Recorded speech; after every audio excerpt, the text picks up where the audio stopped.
نحمدہ و نصلی علی رسولہ الکریم۔ آج کی اس نشست میں ہم ہمارے معاشرے میں رائج مختلف کمیٹیاں اس کا حکم بتائیں گے۔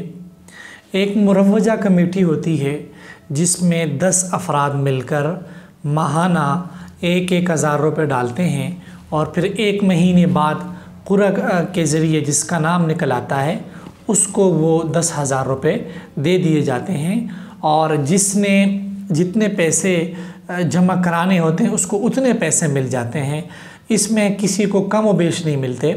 تو یہ جو صورت ہے مروجہ کمیٹی کی، یہ بالکل جائز ہے۔ اس کے علاوہ ہمارے معاشرے میں ایک اور کمیٹی ہے جس کو بولی والی کمیٹی کہتے ہیں۔ بولی والی کمیٹی کی مختلف صورتیں ہیں۔ مثلا اس میں ایسا ہوتا ہے کہ 10 بندوں نے کمیٹی ڈالی ہے اور ہر ایک بندہ ماہانہ 10,000 روپے جمع کرے گا، تو کل 1,00,000 روپے بنیں گے۔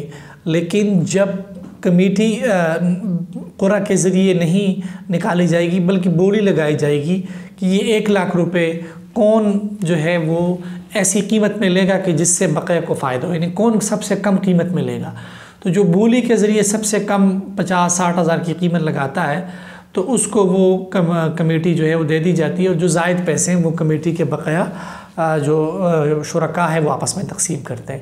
یہ شرعاً جائز نہیں ہے، یہ سود کے زمرے میں آتا ہے، اور سود کے بارے میں قرآن مجید نے واضح طور پر منع فرمایا، اور فرمایا فَإِن لَمْ تَفْعَلُوا فَأَذَنُوا بِحَرْبٍ مِّنَ اللَّهِ وَرَسُولِهِ کہ اگر تم سود سے باز نہیں آتے تو تم اللہ اور اس کے رسول کے ساتھ اعلان جنگ کر رہے ہو۔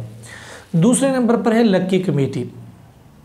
لکی کمیٹی میں یہ ہوتا ہے کہ 10 افراد مل کر کمیٹی ڈالتے ہیں اور قرعہ کے ذریعے جس کا نام نکل آتا ہے اس کو کمیٹی کے پیسے دے دیے جاتے ہیں، اور اس کے بعد وہ کمیٹی سے نکل جاتا ہے، وہ آئندہ کے لیے پیسے جمع نہیں کرتا۔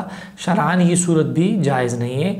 اللہ تعالی ہم سب کو صحیح سمجھ عطا فرمائے۔ آذان میڈیا ہاؤس کو سبسکرائب کریں اور بیل کے آئیکن کو پریس کریں تاکہ آپ ہماری تمام آنے والی ویڈیوز کو دیکھ سکیں۔ جزاکم اللہ۔